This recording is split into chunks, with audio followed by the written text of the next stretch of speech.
Lay. Sir. Yeah. Yeah. Kana's in the building, nigga.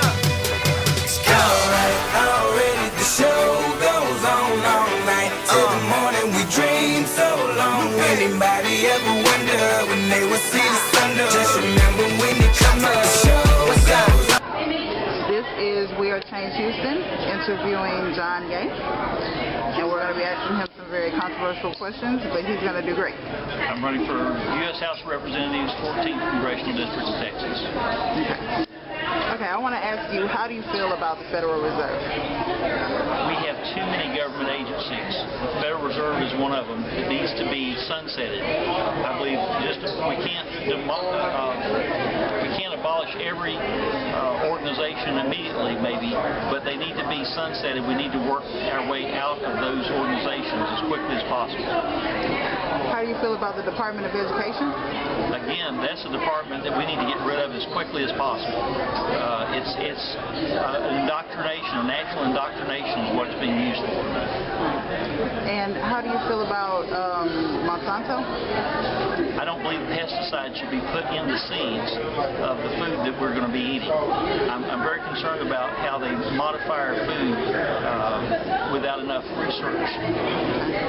Also, I wanted to ask, how do you feel about fluoride being added into the tap water? Again, I'm very concerned about chemicals being added to our water. I believe God knew what we needed when He gave us water in the beginning. H2O is good enough for me. I think we need to not have chemicals added into our water other than just to kill germs. I understand malaria and things like that.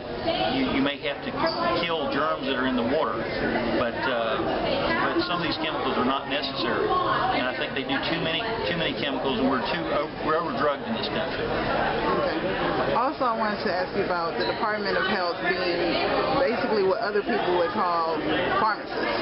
They're pushing way too many resolutions to diseases through pills. How do you feel about that? All you have to do is watch any show, any of your favorite shows, and listen to all the side effects that they tell you are possible with all these drugs.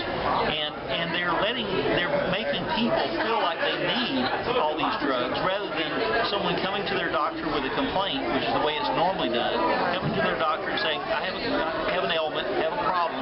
Is there anything you prescribe for that? Is there anything you would suggest doing or not doing to help my condition? I think it's wrong the way they're advertising on TV to the general public and letting the general public decide what's best for their health care by a hard-hitting 30 or 60-second advertisement.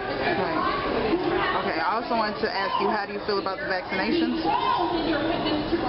You know, I know a lot of people have been spared misery by some vaccinations.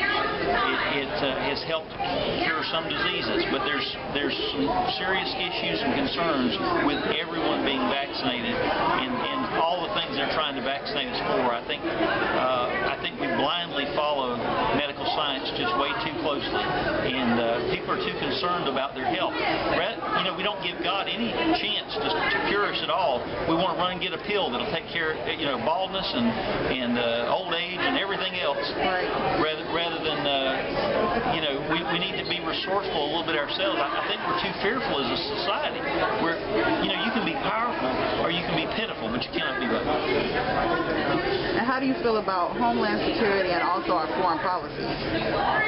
Okay, that's two big topics again. These are all really big questions, so I know I'm not answering any of these adequately. So I hope if you're listening, you'll get to know a little bit more about me. Homeland Security, I don't think it's right that we're frisked at airports. If we're no longer the home of the brave, we soon will be the land of the free. And if we let terrorists take away our freedom, then they're lost. Anytime you give up security for freedom for security, you lose both.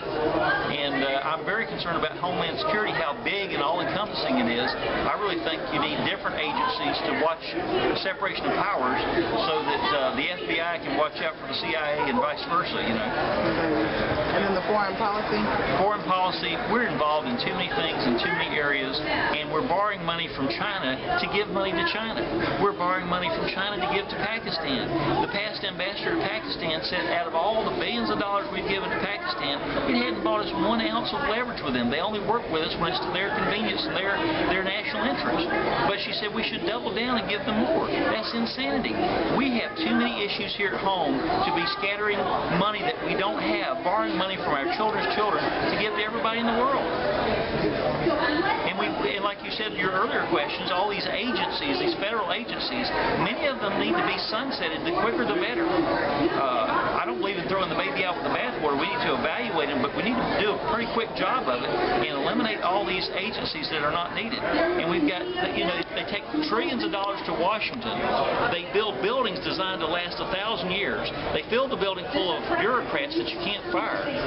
If a supervisor writes up somebody for tardiness or laziness or insubordination, they have to write them up for like 2 or 3 years. And then when they finally do fire them, that person goes out and hires an attorney and comes back and sues the supervisor saying, well, you've always been against them. You've written them up for 2 or 3 years. Well, that's what it took to get rid of that employee. And they have these unions, public unions.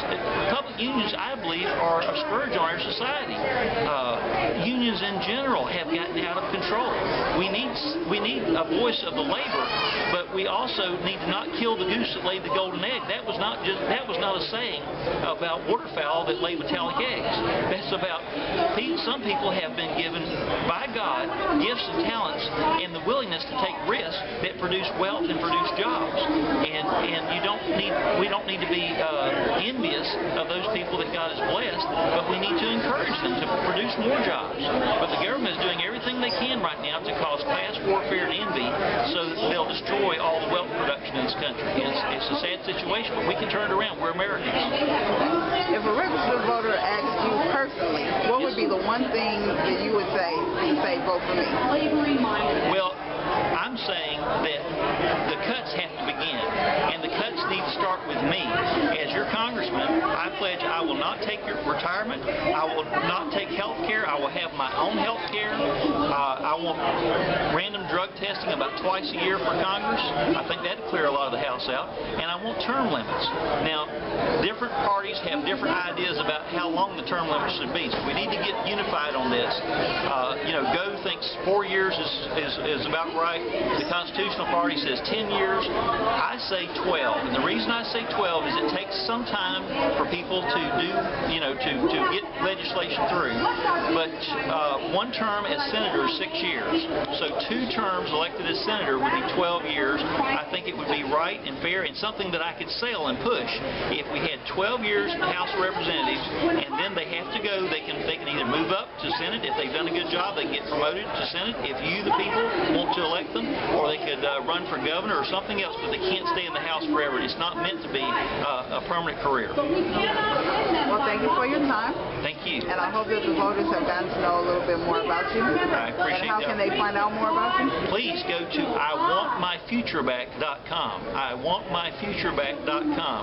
And I've got little bibs and onesie outfits and stuff because if we quit running up the national credit card right now and started paying $20 billion a month, it would take us over 62 years to pay off our current debt without any interest. And that's based on the 14.3 or 14.7 trillion. I really think our debt is probably more than that. But we've got to start cutting or we won't survive. And so I want to start cutting with me first, and then we'll have the moral authority to cut in other areas, like cowboy poetry. We can't afford to be paying for all this stuff. The art should, the best art in the world has been artists that struggle. It's the struggle that makes us. It's overcoming the struggle that makes us great. If you take away all the struggle in life, then there's no greatness. So, thank you. Okay, Appreciate thank you.